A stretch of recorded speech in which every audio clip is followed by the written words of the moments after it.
Mga balitang gigising sa inyong umaga. Mga balitang kailangan mong malaman. Mapapakinggan sa ACS Balita sa 2x2. Kasama sina Anthony Taberna at Jerry Baha. Lunes hanggang Biyernes.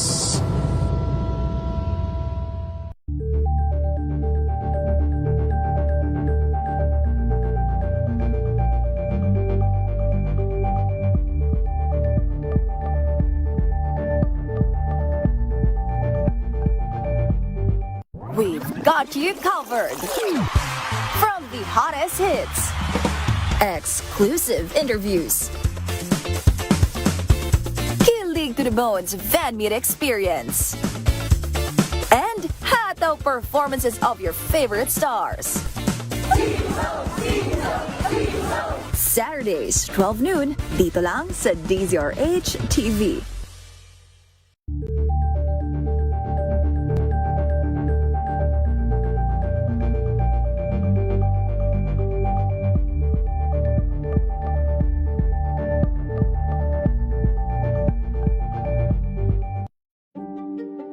Buklatin ang mga pahina. Pakinggan ang boses ng lipunan. Tunghayan ang mga issue mula sa ibang katayuan. Nakakalungkot kasi deserve ba namin ng ganito? Na hindi nila alam kung ano talaga yung kanilang mga karapatan. Yung gobyerno, tinulungan nila yung kanilang magsasaka. Pinapatahimik tayong lahat using various laws. Through education, kayang-kaya nating baguhin yung ganitong klaseng pag-iisip. Isang kwento, iba't ibang anggulo. Dito, sa Point of View.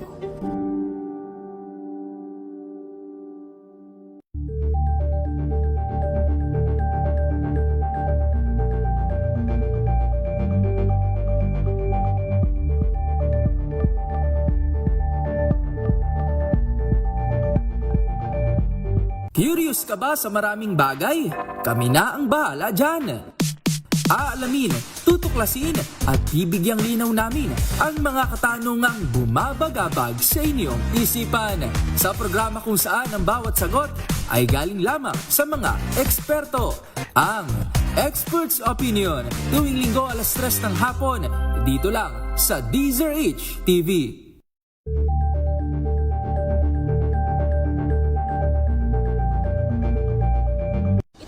Ng naitalang 17 individual na ang kanilang naaresto. Ng Metro Manila Development Authority o MMDA ang No Contact Apprehension Policy o NCAP sa Metro Manila. Sa ang ilang mga dokumento ay peke. Hindi rin legal ang employment na ipinangako sa kanila. Sa mata ng batas, mananagot ang sangkot at may sala. Dahil sa bawat paglabag, may karampatang parusa. Alamin ang mga pananagutan sa likod ng mga bawal. Dito sa Hoy! Bawal Yan, tuwing Sabado, 11:30 ng umaga. Dito lang sa DZRH TV.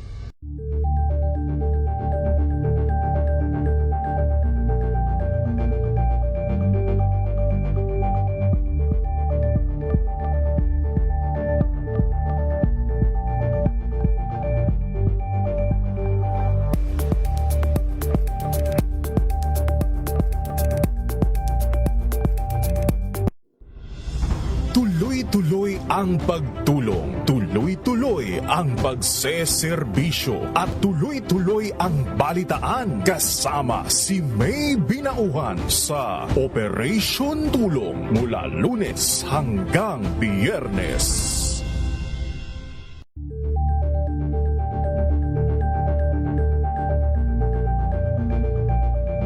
Alamin ang mga maiinit na isyung pambayan, mga balitang kailangan mong malaman, usapin sa pamahalaan, politika, ekonomiya at kabuhayan. Ito ang mga dapat mong malaman, pakialaman at pag-uusapan dahil kayo ang tinig ng mamamayan dito sa Damdaming Bayan. Live sa DZRH Radio, DZRH TV at DZRH Digital. Kasama sina Lakay, Deo Macalma at Elaine Apit. Araw-araw, Lunes hanggang Biyernes. Damdaming Bayan.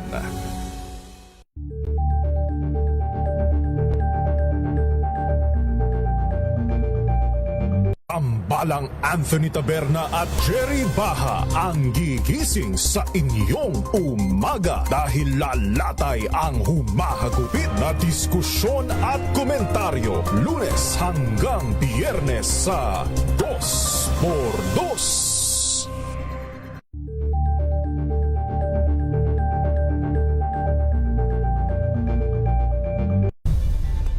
Nagsimula sa pangarap hanggang sa maabot ang tagumpay. Iba't ibang kwento, iba't ibang mukha ng atletang Pilipino. Mas pinatindi, mas pinalakas, at mas pinaaksyon sa Match Point tuwing Sabado, 12:30 ng tanghali sa DZRH TV.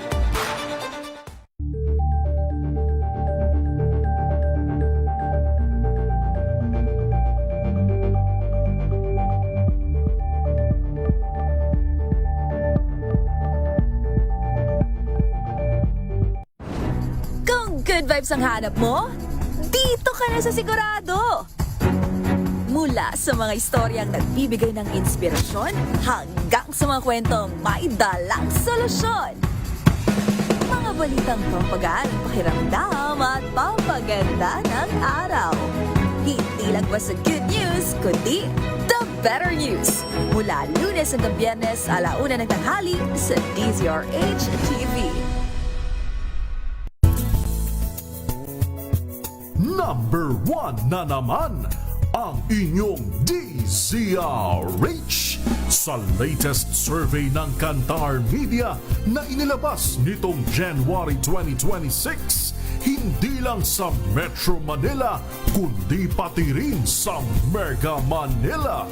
Patunay na DZRH lang ang inyong tunay at totoong pinagkakatiwalaan. Taos-puso po kaming nagpapasalamat sa inyong patuloy na pagtitiwala dahil ang DZRH, una sa Pilipinas, una sa Pilipino, saan ka man sa mundo, tayo Pilipino.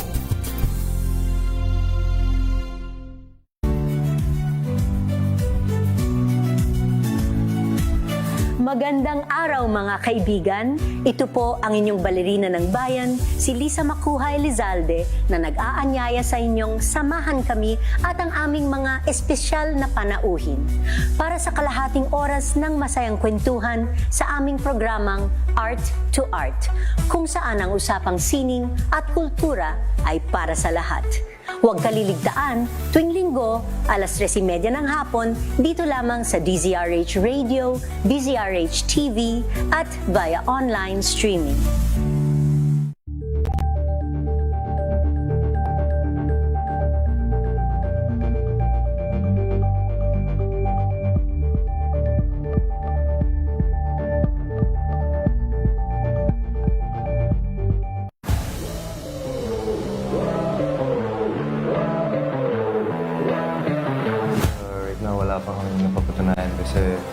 We haven't won a championship. To me, it means everything. That's really one of my main goals in life. Isa sa mga pangarap ko yan, to be able to represent the country. And it's truly an honor to be able to do so. One word to describe your journey so far. One word, I'd say resilience. I got it patted on the ear. Resilience. Kept going no matter what. Hey guys, it's Juan Gomez Liliano here from the Converge Fiber Xers, and I just want to invite you all to watch my segment here on DZRH TV Matchpoint. Mabuhay ang atletang Pilipino.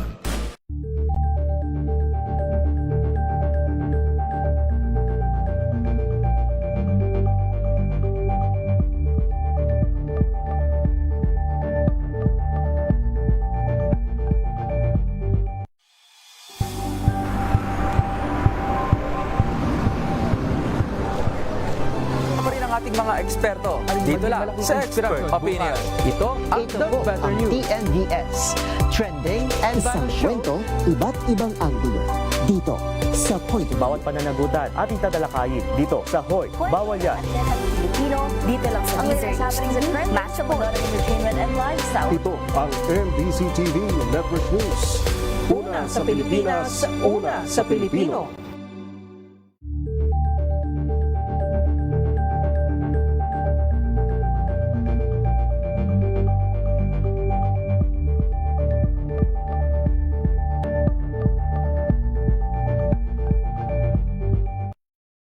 Mga balitang gigising sa inyong umaga. Mga balitang kailangan mong malaman. Mapapakinggan sa ACS Balita sa 2x2. Kasama sina Anthony Taberna at Jerry Baha. Lunes hanggang Biyernes.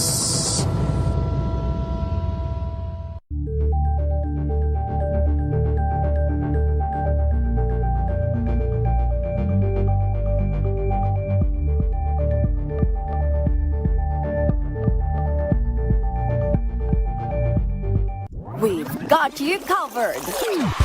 From the hottest hits, exclusive interviews, kilig to the bones fan meet experience, and hataw performances of your favorite stars. Saturdays, 12 noon, dito lang sa DZRH TV.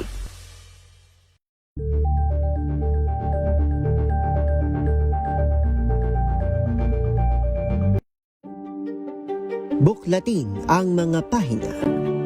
Pakinggan ang boses ng lipunan. Tunghayan ang mga issue mula sa ibang katayuan. Nakakalungkot kasi deserve ba namin ng ganito? Na hindi nila alam kung ano talaga yung kanilang mga karapatan. Yung gobyerno, tinulungan nila yung kanilang magsasaka. Pinapatahimik tayong lahat using various laws. Through education, kayang-kaya nating baguhin yung ganitong klaseng pag-iisip. Isang kwento, iba't ibang anggulo. Dito, sa Point of View.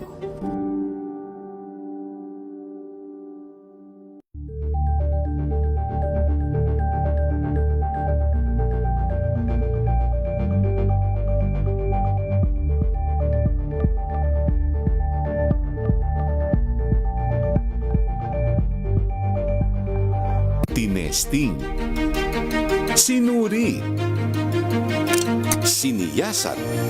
Ang resulta? Super effective ang Shield sa pagpatay ng bakterya at virus. Shield Antibacterial Soap. Believe ang mga eksperto sa Philippine Nurses Association. At si Mami. Tiwala ako sa Shield. Shield Antibacterial Soap. Napatunayang mabisa. Ang mga nurse, tiwala. ACS. Tanggaling-galing mo. Smart dishwashing paste ko. Pritong ulam na masebo. Plato ang kaldero. Tanggaling for everyday. Ganyan pag smart ang dishwashing paste. May double tanggaling formula. Tanggal ang sebo. Tanggal ang bakterya. Bahit para walang bahit. Linis fantastic sa metal at plastic. Number one ko to.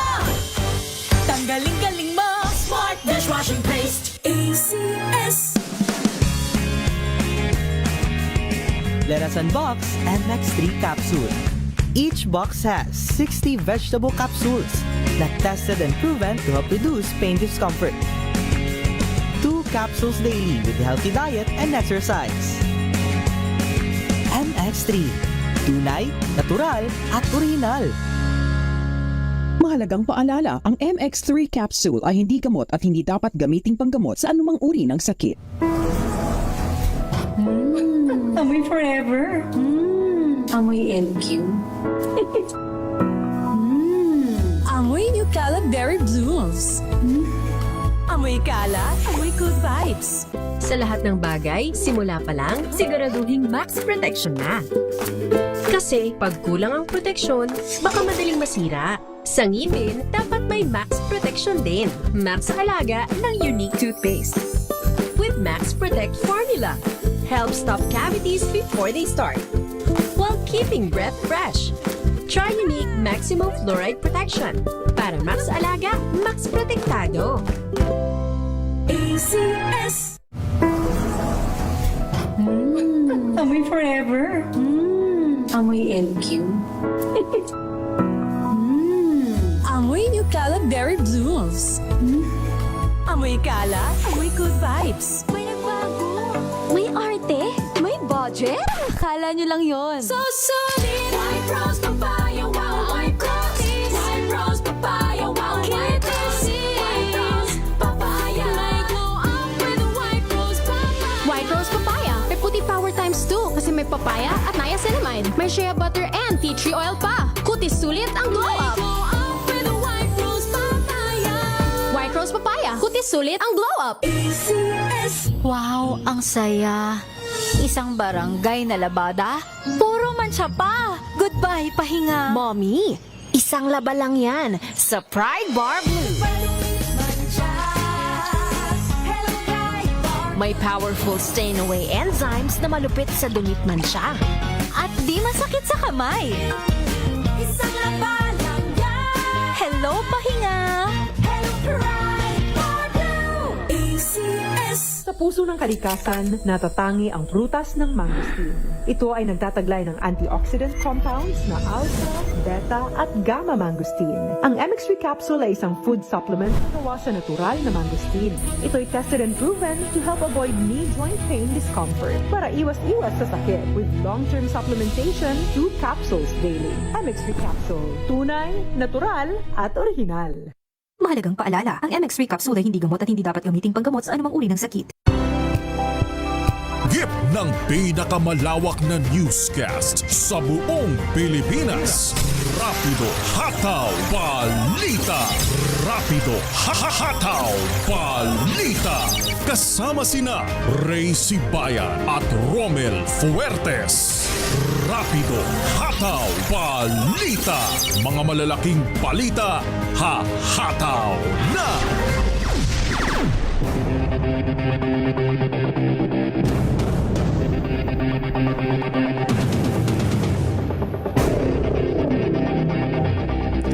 Araw tayo ng Martes, ika-14 sa buwan ng Abril. Magandang hapon Luzon, Visayas at Mindanao. Gayon din sa mga kababayan natin sa iba't ibang sulok ng mundo.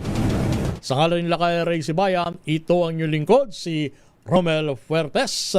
At welcome sa inyong programa, ang Rapido Hataw Balita. At narito ang ating headlines. Self-confessed sa bagman ni BP Sara Duterte, inamin na nag-deliver ng 125 million pesos na confidential funds. Pondo ma-dispose sa loob ng isang araw at hindi 11 araw tulad ng mga naunang napaulat.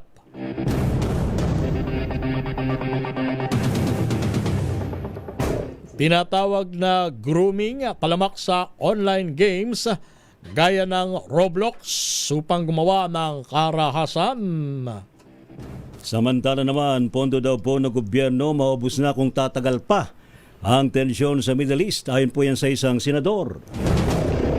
Pag-order ng petrolyo para sa susunod na buwan, sisimula na ngayong linggo ayon sa Department of Energy. Samantala, 26 na miyembro ng Kamara inimbestigahan sa infrastructure anomalies ayon sa Ombudsman. Handwritten letter ni Madriaga, pure fiction ayon sa abogado ni BP Sara. Mga mamahaling mga sakyan o luxury cars ni dating DPWH Bulacan Assistant Engineer Bryce Hernandez. Ito raw po na-turn over na sa Ombudsman. Halos 1 milyong pisong halaga na siya buo na samsam. 3 ang arestado sa bypass sa Dumangas, Iloilo. Yan ang ulo ng mga balita at narito na ang detalye. Muli, magandang araw Pilipinas. Kami ang inyong lingkod sa pagbabalita. Inyong pong lingkod mga kaibigan, si Ray Sibayan at Romel Fuertes. Para pa rin po sa DCRH, una sa Pilipinas. Una sa Pilipino. Sisimula na ng Department of Energy ang pag-order ng mga produktong petrolyo ngayong linggo. Ayon kay Energy Secretary Sharon Garin, patuloy pang pinalalawak ng DOE ang mapagkukunan ng supply ng petrolyo sa gitna ng global oil crisis. Binanggit ng kalihim, may darating na karagdagang 600,000 bariles ng langis mula sa mga susunod na linggo. Inaasahan din ang mga susunod pang delivery na magmumula sa North Asia o sa India, ngayon din sa Singapore o Oman na may kaparehong dami ng dumating na oil delivery mula Japan noong nakalipas na linggo. Tinatayang abot pa sa 64 na araw ang oil supply ng bansa, pero nilinaw ng Energy Secretary na hindi kayang i-accommodate ng oil storage ang pang-90 hanggang pang-120 araw na supply.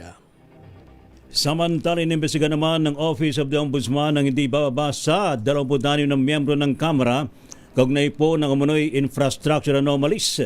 Anbo kay Assistant Ombudsman Miko Clavano, humiling na ang Ombudsman na may statement of assets, liabilities and net worth o SALN ng mga mambabata sa kongresista para masuri ang posibleng irregularidad. Tumugon na rin umano ang Kamara sa kanilang kailingan at naibigay ng unang batch ng mga dokumento. Paliwanag po ni Clavano, ang investigasyon ay hindi lamang nakatuon sa flood control projects kundi sa manoy mas malawak na scheme na kinasangkutan ng iba't ibang infrastructure projects. Sa ngayon po ay 3 batch pa lamang ng kaso kaugnay ng flood control projects ang naharap mula ng simula ng investigasyon noong September 2025. Hindi magtatagal at maubos na ang pondo ng bansa sakaling magtagal pa ang gulo sa gitnang silangan. Ayon kay Senator Sherwin Gatchalian, Chairman ng Senate Committee on Finance, nasa 70 hanggang 80 bilyong piso na ang gastos ng gobyerno sa loob lamang ng isang buwan. At sa pagdinig ng Protect Ad Hoc Committee, na kanyang pinamumunuan, kinumpirma ni DBM Secretary Rolando Toledo na may 238 billion pesos ang gobyerno para sa 2026 na panggastos sa oil crisis. Kaya sa kanilang pagtaya, maubos na pondo sa loob lamang ng 3.5 buwan habang 45 araw na ang nakalipas na magsimula ang sigalot sa gitnang silangan. Tinawag naman ng kampo ni Vice President Sara Duterte na pure fiction o katang-isip lamang ang mga aligasyon na nagpakilalang bagman daw ho na si Ramil Madriaga.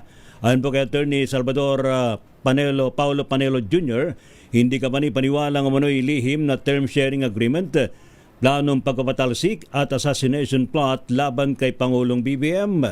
Iginit po na Attorney Panelo, handa silang sagutin ang mga paratang ng ebidensya kung ito'y kinakailangan. Dagdag pa niya, mas nakabubuti umano sa depensa ni VP Sara ang patuloy na pagsasalita ni Madriaga dahil sa lalo lamang itong pinapahina ang mga paratang. Kahit ang Scholastica record ni Vice President Sara Duterte ay hindi din nakaligtas sa expose ng kanyang self-confessed bagman na si Ramil Madriaga. Sa kanyang sinumpang salaysay sa impeachment hearing ng House Committee on Justice, ibinunyag ni Madriaga na lubhang kaduda-duda, kahina-hinala ang pagpasa ni VP Sara sa San Sebastian College of Law. Ayon kay Madriaga, naging close siya sa dating Associate Dean ng San Sebastian College of Law na naging profesor ng pangalawang Pangulo. Sinabi ni Madriaga na binanggit sa kanya ng isang attorney Ryan na mahina sa klase si VP Sara. Gayunpaman, ginamit lang umano ng dating Associate Dean ang kanyang impluensya kaya nabigyan ng passing grades or nakapasa ang Vice Presidente. Samantala, hindi naman kasama sa rekomendasyon ng economic manager si Pangulong Ferdinand Marcos Jr. ang pagsuspindi sa excise tax sa diesel at gasolina. Ayon po kay Budget Secretary Rolando Toledo, mas kanilang pinagtuunan ng pansin ang pagbibigay ng targeted subsidies. Kabilang na rito ang 10 piso kada litrong subsidiya para po sa mga driver ng PUVs sa mga piling gasolinahan sa Metro Manila. Nilino naman ni Toledo na sasailalim pa muli sa pag-aaral ang pag-aalis o pagbabawa sa excise tax sa iba pang oil products. Pagpupulong daw po yan ng Unified Package for Livelihoods Industry, Food and Transport o UPLIFT Committee. 15 minutos makalipas ang alas 2 ng hapon. Labas tayo ng ating impilan. Pagtanggal or pagbabawas ng excise tax sa diesel, gasolina, hindi pa napapanahon batay sa pag-aaral ng pamahalaan. Mula sa Malacanang, ibalita mo yan, RH number 14, Marinlet Narciso. Marinlet. Romel, may walang inilabas na desisyon si Pangulong Ferdinand Marcos Jr. patungkol sa suspensyon o pagbaba ng excise tax sa diesel at gasoline. Matapos ang meeting ng APLIS Committee sa Malacanang kanina, briefing sa Palasyo, sinabi ni Department of Finance Undersecretary Carlo Fermin Adriano na patuloy pang inomonitor ng Development Budget Coordination Committee ang sitwasyon. May gagawin naman anyang review ng polisiya kung kailangang baguhin o panatilihin. Binanggit ni Adriano na kung aalisin ang excise tax sa diesel at gas ay aabot sa 43.6 billion pesos ang kitang mawawala sa gobyerno. Sa pagtanggalan niya ng excise tax sa LPG at kerosene, pinayang nasa 4.1 billion pesos ang mawawalang kita kung tatagal ang implementasyon ng 3 buwan. Dagdag pa ng DOF, batay sa pag-aaral, ay malaking porsyento ng gumagamit ng diesel ay mayayaman. Pakinggan natin si Yusek Adriano. Sabi namin, ang direction po ngayon is targeted subsidies. So gusto po namin unahin munang tulungan yung mga nangangailangan po talaga. At tulad nga po ng sinabi ko kanina, for example nga po yung diesel, based sa FIES data, 85% of the consumption of diesel is coming from the 3 richest decile. So yun po, targeted subsidies po ang ating ginagawa. Si Undersecretary Carlo Fermin Adriano ng Department of Finance. Isulat na siya para sa DZRH. Una sa Pilipinas, una sa Pilipino. Thank you. Salamat, Miss Let. Samantala, self-confessed bagman daw po ni VP Sara na si Ramil Madriaga. Abay, inamin daw po na siya nag-deliver ng 125 million pesos at na-dispose hindi sa loob ng 11 araw kundi sa loob lamang daw ng 1 araw. Ating alamin sa report ni RH12 Milky Digunan. Milky. Rhea Trommel, ang tinipursong 125 million pesos na confidential funds ni Vice President Sara Duterte ang ginagasto sa loob ng 11 araw kundi sa loob lamang ng 24 hours. Ito ang bahagi ng testimonya ni Ramil Madriaga sa pagdalo sa hearing ng House Justice Committee sa impeachment proceedings kay Vice President Sara Duterte. Ang kay Madriaga, siya mismo ang nag-deliver ng pera mula sa confidential fund ni VP Sara sa ilang personalidad ang nagawa niya ito sa loob lamang ng 1 araw. Kabilang sa mga natanggap ng pera ayon kay Madriaga ay si dating Ombudsman Samuel Martirez at Assistant Special Prosecutor Ryan Ray Kilala base sa rektiba sa kanya noon ni Mayor Sara. Sabi ni Madriaga, discreet ang paraan ng pag-deliver ng pera dahil naman nakaparadang sasakyan, pre-arranged parking spots at ilan lamang ang kanilang contact. Sa timeline ni Madriaga, ang operasyon ay nangyari noong December 2022, saan ang ilang bag na naglalaman ng cash na 30 million pesos at 35 million pesos ay kinuha sa DepEd Central Office sa Pasig City at dineliver sa ilang destinasyon, kabilang ng Laguna at Quezon City. Sabi ni Madriaga, ang deliveries ay base sa utos ni VP Sara at mga miyembro ng Presidential Security and Protection Group. Kabilang dito, sina Colonel Dennis Nolasco at Colonel Raymond Dante Lachica. Narito ang testimonya ni Ramil Madriaga.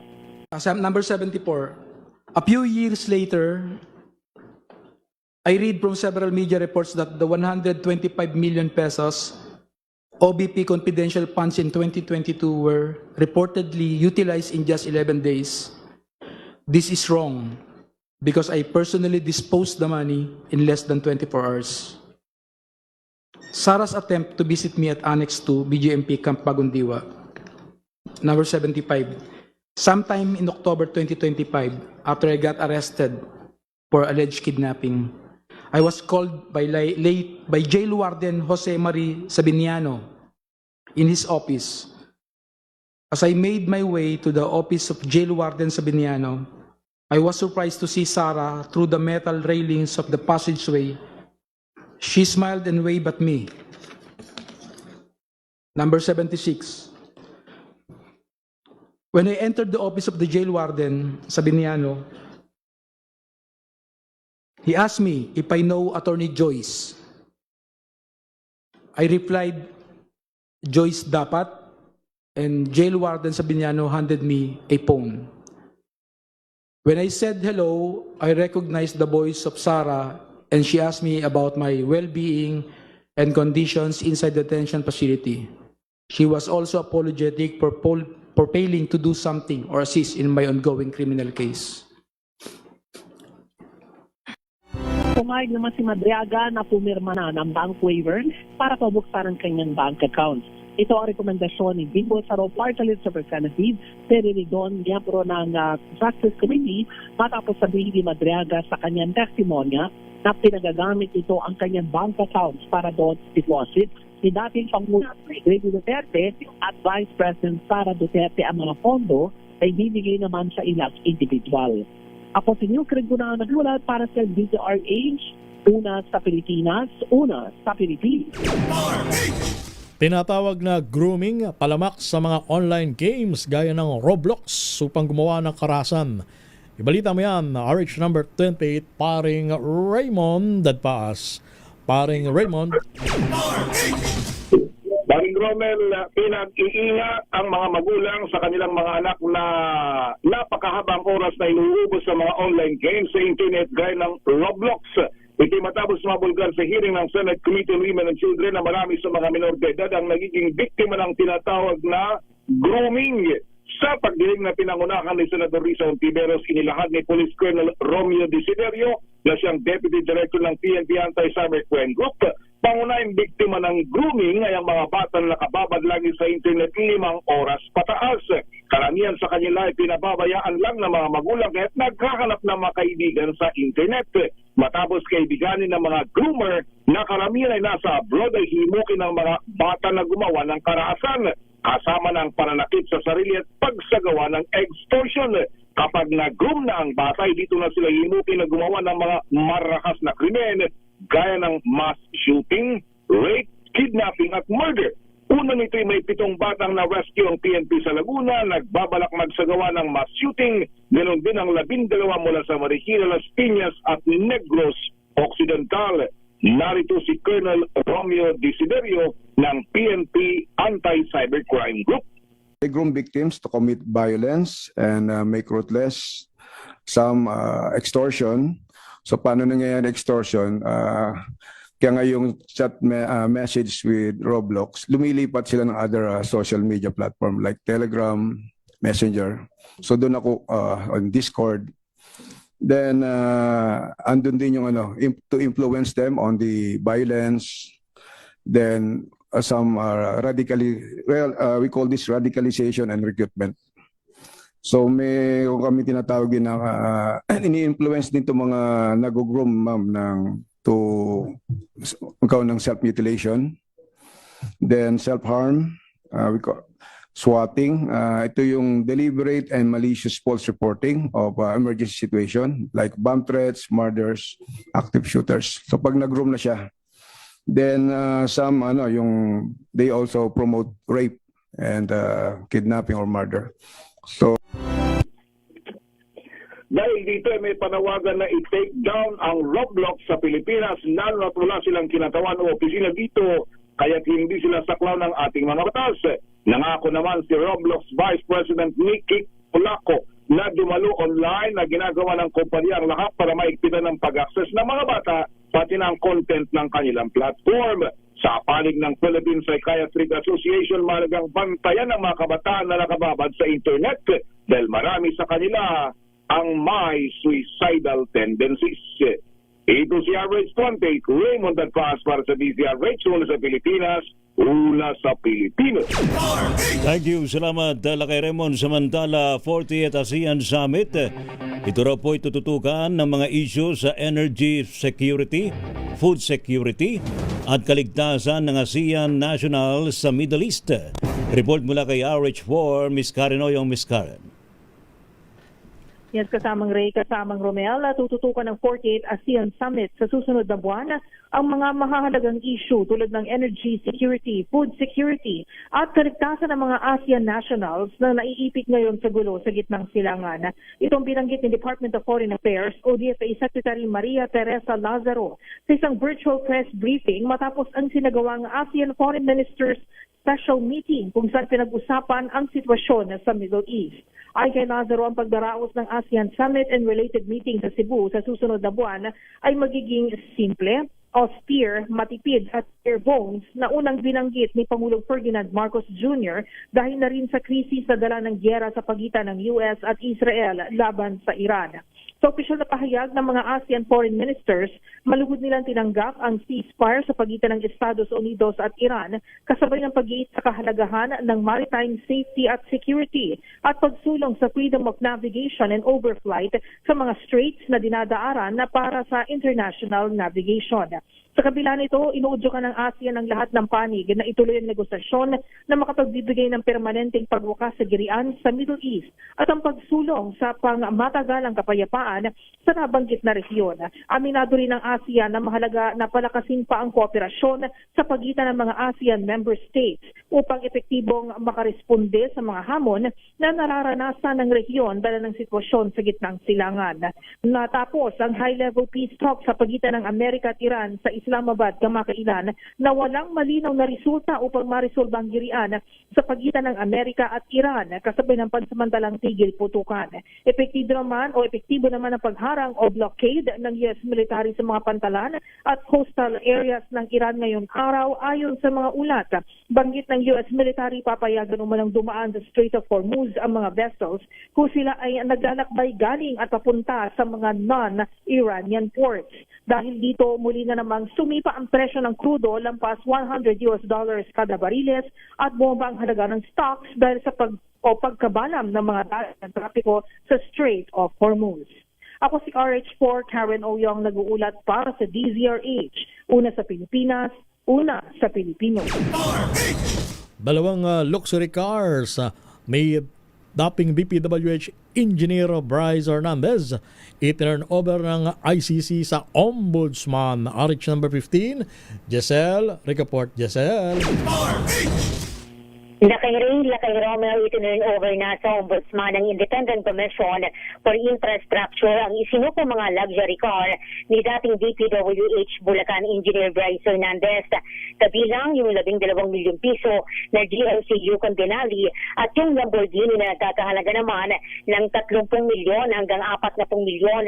Ikinarga na lang yung pareho na pinaandar yung GMC at Lamborghini patungo doon sa Ombudsman. Pinangunahan yung turnover ni ICI Executive Director Attorney Brian Osaka sa tanggapan ng komisyon sa lungsod ng Taguig. Sinabi nga na nasa Ombudsman na yung bola ngayon kung ano yung susunod na proseso sa mga nabanggit na sasakyan na maaari daw na mapabilang doon sa restitution. Pakinggan natin. Clarify that also that this is also in connection with the turnover of all documents, records, and evidence which the ICI has gathered during the course of its investigation pursuant to EO 94. Alam naman ninyo that last March 13, 2026, a month ago, nag-turn over ng mga documents ang ICI to the Office of the Ombudsman at the same time to the Department of Justice. It's up to them already. This will probably aid them in their investigation or probably yung kanilang initiatives for restitution. Kasalukuyang nakapiit si Hernandez sa New Quezon City Jail sa kasong graft at malversation kaugnay ng 72.8 milyong piso na ghost flood control project sa lalawigan ng Bulacan. Dulo ng Marso nang itigil ang operasyon ng Independent Commission na nag-iimbestiga sa anomalya sa flood control. Ito si Giselle Ricoport para sa DZRH sa Pilipinas, una sa Pilipino. Thank you. Maraming salamat, Miss Giselle. Samantala, yun daw pong pagdadala ng kutsilyo sa eleksyon, bawal lang sa presinto at kalapit na lugar ayon po yan sa Korte Suprema. Report mula kay RH29, Boy Gonzales. Boy! Lakay Rhea, nilinaw ng Supreme Court na ang pagbabawal sa pagdala ng armas tuwing eleksyon ay hindi otomatikong sumasaklaw sa mga patalim gaya ng kutsilyo maliban kung ito ay dala sa loob o malapit sa voting precinct. Sa desisyong isinulat ni Associate Justice Henry Jean Paul Inting, pinagbigyan ng Korte Suprema ang motion for reconsideration ng isang lalaki na naunang hinatulan dahil sa paglabag sa Omnibus Election Code. Ayon sa Korte, bagamat napatunayang may dalang kutsilyo ang akusado noong 2018 election, walang ebidensya na siya ay nasa loob o nasa labas o nasa 100 metro nga saklaw ng isang boating fishing sa mga oras at araw na ipinagbabawal ng batas. Naaresto ang lalaki sa labas ng kanyang bahay habang may dalang kitchen knife at walang pahintulot mula sa COMELEC.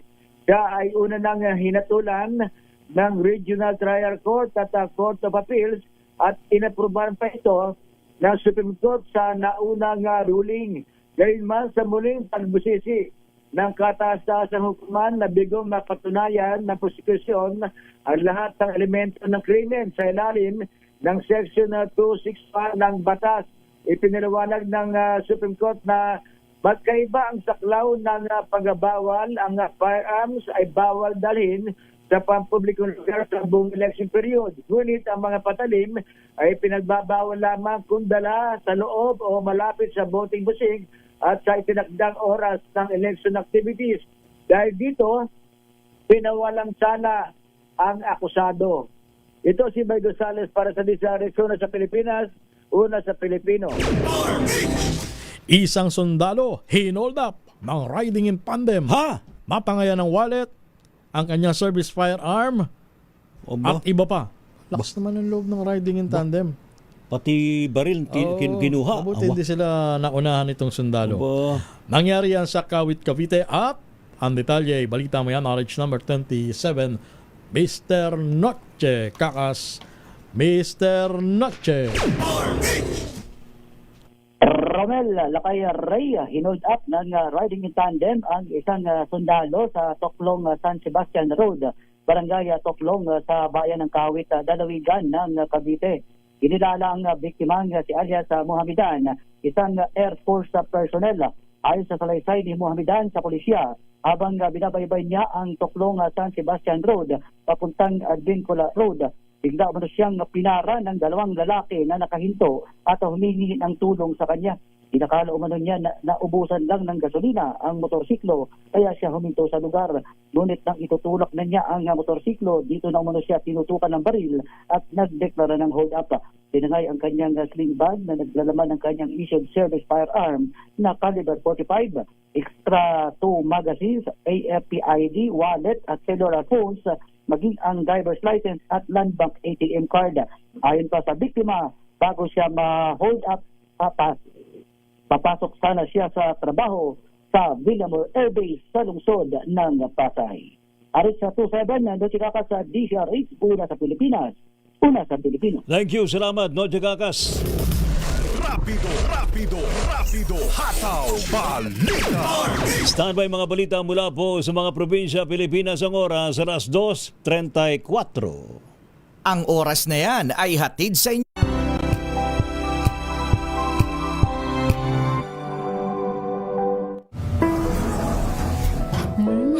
Amoy forever. Amoy LQ. Amoy New Cala Berry Blooms. Amoy Cala, amoy good vibes. Hello, Washi! Laundry day na naman! Yay! Anong meron? Mancha ng chocolate, putik, may libag pa! Kaya natin yan! With Pride Washing Machine Detergent, may triple stain-away formula. Tanggal ang makapit, madikit, at malupit na dumit mancha. Kaya easy-easy ang labada. Mula noon hanggang ngayon! All you need is pride. All you need is pride. ACS. Jiggy Manikad po. Bilang isang broadcaster, mahalaga sa akin ang tamang impormasyon sa lahat ng bagay. Kahit sa kape, mapanuri ako. Kaya dito ako susubukan ng MX3 Coffee. Ito'y low acid, cholesterol free, at may vitamin C plus calcium. Sigurado ako sa MX3 Coffee. Dito ako bilib.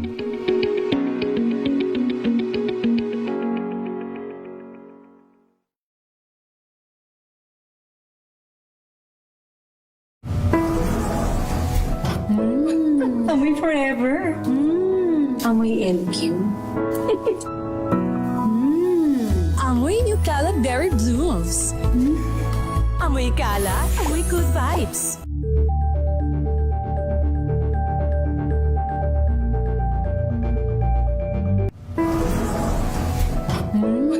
Amoy forever. Amoy LQ. Amoy New Cala Dairy Blues.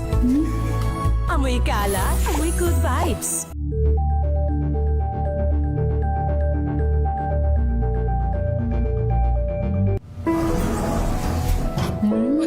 Amoy forever. Amoy LQ. Amoy New Kalat Dairy Blues. Amoy kalat, amoy good vibes. Amoy forever. Amoy LQ. Amoy New Kalat Dairy Blues. Amoy kalat, amoy good vibes.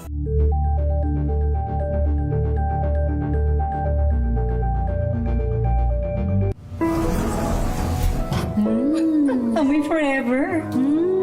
Amoy LQ. Amoy New Kalat Dairy Blues. Amoy kalat, amoy good vibes.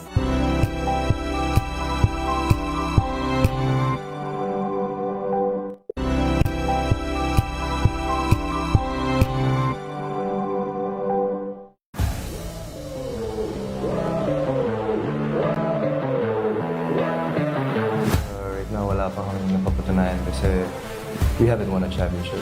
To me, it means everything. That's really one of my main goals in life. Kumbaga, isa sa mga pangarap ko yan, to be able to represent the country. And it's truly an honor to be able to do so. One word to describe your journey so far. One word, I'd say resilience. I got it tatted on me, resilience. Kept going no matter what. Hey guys, it's Juan Gomez-Liliano here from the Converge Fiber Xers, and I just want to invite you all to watch my segment here on DZRH TV Matchpoint. Mabuhay ang atletang Pilipino.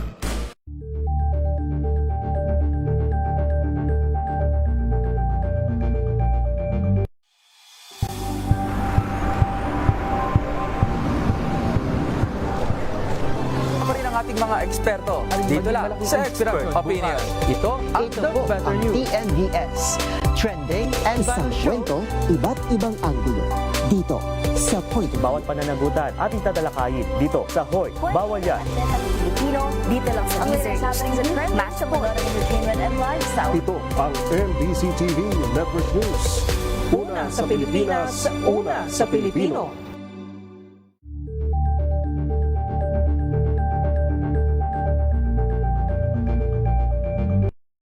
Mga balitang gigising sa inyong umaga. Mga balitang kailangan mong malaman. Mapapakinggan sa ACS Balita sa 2x2. Kasama sina Anthony Taberna at Jerry Baha. Lunes hanggang Biyernes.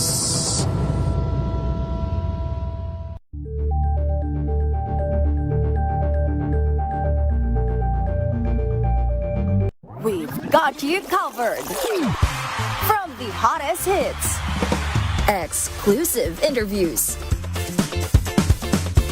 kilig to the bones fan meet experience, and hataw performances of your favorite stars. Rapido, hataw, balita. Sa ating pa rin po mga balita mga kaibigan sa Rapido Hataw Balita ngayon pong habang ito ng Martes 14 sa buwan ng Abril 2026. Probinsya. Mga balita ho mula po sa mga probinsya. Record, ito po'y halos 1 milyong pisong halaga daw po ng shabu. Nasamsam 3 ang natimbog sa bypass operation sa may Dumangas, Iloilo. Report mula kay Jocelyn Maque. Jocelyn. Nakuhanan ng 918,000 pesos na halaga ng suspected shabu ang 3 drug personalities sa buy-bust operation sa Barangay Pulao, Dumangas. Ayon sa Dumangas Police, nangyari ang transaksyon sa isang tagong lugar sa nasabing bayan at nang malaman ng isa sa mga subject na pulis ang kanyang katransaksyon, bumalik ito sa kanyang sasakyan at 2 pang kasamahan. Pero na makita niya ang iba pang pulis sa lugar, nagpaputok ng baril ang subject na si alias Small. Nagpaputok rin ang mga pulis at natamaan ng windshield at likod ng sasakyan ng mga arestado. Nagdesisyon na mag-surrender ang mga subject nang bumangga sa puno ng nyog ang kanilang sasakyan at hindi na makaalis. Sa monitoring ng pulisya, 2 buwan pa lang na nakalabas sa bilangguan si Small sa kasong may kinalaman rin sa iligal na droga pero muling bumalik sa pagtutulak. Nagsisilbing bodyguard ni Small at kasama sa pagtutulak sina alias Janjan at JR. Mula sa Action Radio Iloilo, ito si Jocelyn Maque para sa DZRH, una sa Pilipinas, una sa Pilipino. Suspect sa pagpatay sa 2 ahente ng lupa sa Lopez, Quezon, sumuko. RH number 33, Benji Antioquia. Benji. Batay sa update hinggil sa shooting incident sa Lopez, Quezon, Diversion Road, isa sa 2 suspek ang sumuko sa pulisya at na-recover ang ginamit na motorsiklo sa pagpaslang sa 2 ahente ng lupa makaraang pagbabrilin sa masukal na damuhan ang isang babae at lalaki kung saan magkasama nung oras na iyon bago maganap ang nasabing krimen.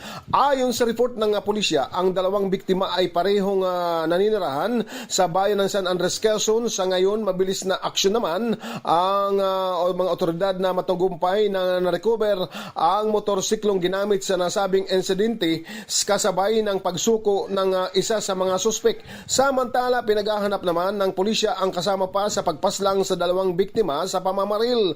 At ayon sa PNP, hindi nila titigilan hanggat hindi nahuli ang nakakatakas pang suspek sa pamamaril sa 2 ahente ng nasabing lupa. Ito si Benji Antioquia nag-uulat para sa DZRH, una sa Pilipinas, una sa Pilipino. Thank you. Salamat, Benji Antioquia. Samantala naman, 3 tulak daw po ng shabu. Arestado ng PIDEA sa isang bypass operation dyan po sa Bataan. Report mula kay Danny Gamilang. Danny. 3 hinihinalang tulak ng illegal na droga ang naaresto ng Philippine Drug Enforcement Agency PIDEA, Bataan Provincial Office sa isinagawang bypass operation na nagresulta ito sa pagkakasamsam ng tinatayang 88,400 pesos na halaga ng hinihinalang shabu. Isinagawang operasyon bandang alas 3:34 ng hapon kahapon sa Barangay Kupang Proper, Balanga City, Bataan. Kinilala ang mga naaresto sa kanilang mga alias na sina Jonex 43, Pilay 62 at JP 42. Na-recover mula sa mga suspect ang 5 transparent na plastic sachet na naglalaman ng humigit kumulang 13 gramo ng hinihinalang shabu, iba't ibang drug paraphernalia at ang bypass money na ginamit sa operasyon. Ayon sa PIDEA, isinagawa ang operasyon matapos makatanggap ng ulat mula sa isang concerned citizen hinggil sa umano'y illegal na aktibidad ng mga suspect. Naging matagumpay ang operasyon sa tulong ng pinagsanib na pwersa ng PIDEA Bataan, Provincial Office, PIDEA Seaport Interdiction Unit, CIU, at Bataan Police Provincial Office, Drug Enforcement Unit, PDEU. Maharap ang mga naaresto sa kasong paglabag sa Republic Act 9165 o ang Comprehensive Dangerous Drug Act of 2002. Danny Kumilang, RH37, DZRH, una sa Pilipinas, una sa Pilipino. Isang drug din ang nabuwag ng PIDEA sa Tacloban. 14 ang arestado. Jimmy, angay-angay. Jimmy. Isang drug din na nadiskubre at nabuwag sa Tacloban City matapos ang isang bypass operation ng mga otoridad. Isinagawa ito ng Philippine Drug Enforcement Agency sa Barangay 62-A, Sagkahan sa naturang syudad. 4 na mga drug suspect ang naresto na nakilala na sina alias Henry 48 anyos, Dexter 49 anyos, Joshua 57, James 35 anyos, kapwa residente sa naturang syudad. Ayon sa PIDEA, naharap na mga suspect laban sa pagbibinta, posisyon at pagbimintin ng drug din. Nakumpiska sa operasyon din ang tinatayang 15 gramo ng nalaang shabu, nagkakalagang mahigit 100,000 piso. Nakumpiska rin ang bypass money, 545 pisong cash, mga lighter, rolled in foil at improvised bamboo sealer na karaniwang ginagamit sa illegal na droga. Wala namang nakuhang baril sa sakyan o communication devices sa mga suspect. Samantala, tiniyak ng PIDEA magpapatuloy ang pinagting na operasyon laban sa illegal na droga sa buong Eastern Visayas. Mula dito sa DYV Election Radio sa Tacloban, ito si Arstrator Jimmy Angay-Angay para sa DZRH. Una sa Pilipinas, una sa Pilipino. Thank you. Salamat, Jimmy Angay-Angay.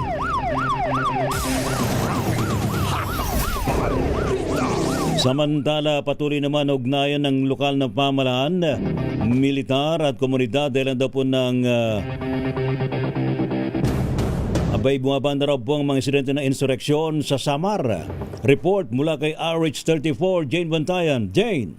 Kinumpirma ng mataas na opisyal ng militar sa lalawigan na patuloy ang pagbaba ng insurgency sa Samar sa kabila na patuloy pa rin ang presensya ng mga NPA sa ilang lugar. Ayon kay Brigadier General Carmelito Pangatunga ng Philippine Army Commander ng 8th Infantry Pacemaker Brigade sa kanyang pagbisita sa Samar, nakikita nito ng ugnayan doon sa komunidad sa militar at LGU ay malaking ambag sa pagbaba ng insurgency sa buong Samar.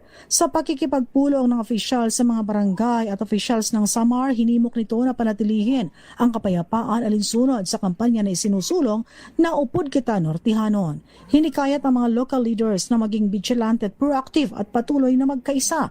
Binigyan din rin ng opisyal sa kanyang mga kasundaluhan ng patuloy na disiplina, pagkakaisa at professionalism sa kanilang mga trabaho. Patuloy naman ang pakikipagpulong ng opisyal sa mga bayan sakop ng 8th Infantry Pacemaker Brigade para ipalaganap ang kampanya na kapayapaan ng buong lalawigan. Mula sa Aksyon Radyo Katarman, RH34 Jane Galit Bantayan ng DZRH. Una sa Pilipinas, una sa Pilipino. At balikan natin ang pagdinig ng House Committee on Justice sa impeachment complaints laban kay Vice President Sara Duterte at alamin natin ang development. Naroon pa rin ang ating kasamang si RH number 12, Manang Milky Regunan. Manang Milky. Romel at Ray, para mabigyan ng pagkakataon ng lahat ng mga resource person na matanong at makasagot, sabi ni Justice Chair Jervil Luistro, hindi muna sila mag-issue ng mga bagong subpoena. Ang maipinalabas lamang na subpoena ay yung mga nauna na at na-inform na sila ay maimbitahan ng komite. Dahil ayon kay Luistro, ayaw naman daw niyang sayangin ng oras ng naturang mga resource person, lalo na ang mga opisyal mula sa iba't ibang ahensya ng gobyerno. Nagpapatuloy pa rin ang hearing ng House Justice Committee at ang nagtatanong naman ngayon ay si Kabataan Party List Representative Rene Co. Pakinggan natin ang pagpapatuloy ng House hearing. Po last, no, mga tuloy-tuloy na efforts na magkampanya yung isip, meron pong 175,000 no from na million po, 175 million according to paragraph 38 from Lin Wei Xiong. Tama po? Opo, tama po. And then lastly, merong 100 million from Maestrado Lim, paragraph 42. Tama po. Okay. Other than this, no, meron din pong na point out sa original affidavit. No, this is 1 billion, paragraph 22, first quarter ng February 2020. No, to be picked up at Jollibee Kamuning, Quezon City. Tama po? Tama po, Madam 1 billion ito. Separate po ito doon sa kung anong nakalagay sa supplemental affidavit. No. Hindi ko na po na-mention pero meron pa pong isa, 15 million delivered to Attorney Ryan at Ombudsman, paragraph 41. Tama Opo, po? Madam Chair. Pero kung ito total ko po lahat ng minention ko, hindi ko po i-count yung 15 million dahil parang hindi din nasabi kung saan galing, no? That is 1,689,250,000 na dumaloy sa kamay po ni Mr. Madriaga at the instruction of PRRD. Ang iilan dito para po sa benefit ni VP Sara Duterte and her campaign. Tama po ba? Tama po. And hindi pa po kasama dito yung nakalagay sa original affidavit na dito po niya sinasabi na may direct instruction si VP Sara Duterte and her team na i-handle niya. Specifically, yung na-exhaust na po sa other questions, yung 125 million pesos in 4 separate bags, each containing 30 to 35 million pesos. Tama po ba? Tama po, Madam Chair. Yan po. And then lastly, 80 million pesos around the same time. This is in paragraph 19 of the original affidavit, instructed by Colonel Nolasco. Tama po ba? Tama po, Madam Chair. Clarificatory question po in this particular paragraph. Bakit po stinate nyo sa affidavit itong 80 million na ito? Bakit po? Pakiulit po. Bakit po ninyo sinulat? No? Bakit nyo inulat ito sa affidavit ninyo na may 80 million pesos na binigay sa inyo si Colonel Nolasco? Ito po yung sa first affidavit ko. Yes po, sa first affidavit ninyo. Dineliver ko po yun. Kinuha ko po yun, dineliver ko sa Mega Mall sa 3rd floor, building A. Tapos may kumuha lang po. At the instruction of Colonel Nolasco, tama po ba? Opo. Okay po. Sinabi niyo po dito, around the same period, bago po kasi itong paragraph na ito, yung mga earlier paragraphs po ay tungkol doon sa confidential funds. Pwede po bang maklarify dito kung kailan po ba itong instruction na ibigay sa inyo? November or December po yan. November or Same December period of... po pa. Ayun, bali last quarter po ng 2022. Okay, last quarter of 2022. Okay. Kung ito total naman po lahat ng mga amounts na may dumaloy na instruction as alleged po ni Mr. Madriaga kay VP Sara Duterte and her team through Colonel Nolasco, ang total po niyan ay 205 million pesos. And it was during her incumbency as the Vice President. So, malaking amount po ito, not an amount to scoff at, no. Ilang mga classrooms ba? Ito na po, manifestation ko na po to, Chair. 500 classrooms ang kaya magawa ng 125 million. Kung nakapeg nga po ay 250,000 per classroom. What more kung idadagdag po tong 80 million and what more ang dumaloy na 1,689,250,000 sa kamay po ni Mr. Madriaga. And this is not even accounting lahat po ng pera na dumaloy sa kanyang accounts. And hindi po niya maalala dahil hindi po nakalagay po dito sa affidavit. So, siguro yun po ang gusto kong clarifications na gusto i-make as to the amounts, no? My next set of questions, relation na lang po doon sa land grabbing case. To clarify first preliminarily, Madam Chair, nasa records na po natin yung letter na sinulat po ni Mr. Madriaga kay Honorable Laila de Lima. Am I correct, Madam Chair? Can I hear it again? Just to clarify, kasama na po ba sa records natin at pwedeng matanong kay Mr. Madriaga yung tungkol sa contents ng kanyang handwritten letter kay Honorable Laila de Lima? No, not. No. Okay. So far, what has been received by the committee secretary is the first affidavit and the supplemental affidavit. Okay, then I will confine my questions in relation to the land grabbing. So, na-mention niya po sa affidavit. Yes, but let me remind the justice members that the court allowed Madriaga to attend the hearing only until 4 o'clock in the afternoon.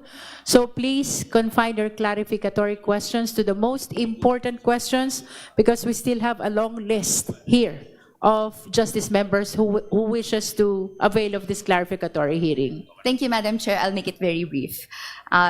Na-mention niyo po sa paragraph 48 na may land grabbing activities kayong napansin, no, doon sa Bataan. Pwede po bang madetalye nyo, na-mention nyo po to kay VP Sara about this concern. Kailan nyo po na-mention to kay VP Sara? Nung pagkapanalo po niya, nung 2022 po, Madam Chair. So, siya po ay vice-presidente na noong minention nyo sa kanya? Opo, Madam Chair. Okay. Ano po ang na-mention nyo sa kanya? Kasi to clarify lang, dahil po ang wording ninyo ay minention nyo, I informed VP Sara about this concern. So, ano po ba yung na-mention ninyo? Yung land grabbing po sa Bataan na sa pag-iimbestiga ko po, kasi 2020 ko pa po ito tinututukan, nalaman ko po yung company po ng asawa po ni Attorney Harry Roque, ang presidente, yung company na nagkuha dun sa mga lupa. Bakit niyo po nasabi na land grabbing ito? Bale, yung mga lupa po na yun, hindi naman po binibenta yun ng mga magsasaka eh. Yung iba po doon na naklowa na iba, wala pang walang pera, kaya hindi pa nakukuha yung klowa, nagbabayad pa sila sa land bank. Tapos bigla pong nalaman nila nang magbabayad na sila ng sa land bank po. Mr. Madriaga, kindly cease from Milky? responding. Marimilki. Ayan. Ating balikan mga kaibigan ng si RH12 Milky Rigunan. Milky? Naawa na. Ayan. Ayan o, mga kaibigan, tuloy-tuloy pa rin po yung hearing na yan dyan po sa House Justice Committee. Kaugnay nga po nitong impeachment proceedings, no? Ni VP Sara Duterte. Mamaya, meron pa rin tayong mga updates mula po dyan sa Kamara sa pamagitan po ni RH12 Milky Rigunan. At ngayon, Metro Manila ngayon. matakbo na. Ayan na. Kyle Bulyas. Okay ba si Kyle Bulyas? Anong mga balita natin ngayon, lalo na yung ating matindi ngayon ng init ng panahon, ano ha? Aba, kahapon pala nakapagtala ng 46 sa Cotabato. Aha. Oo. Ano yun? Yun ang pinaka record high? Yun ang pinaka so far, this year. matindi. Oo. Ayan. Ating namin mga kaibigan ng update sa Metro Manila ngayon. Mula kay Kyle Bulyas. Kyle, go! Lakay Ray Romel, pansamantalang isasara sa mga motorista ang F. Manalo Bridge sa Barangay Manggahan sa Pasig City simula yan sa Biyernes, April 17 ng alas 11 ng gabi.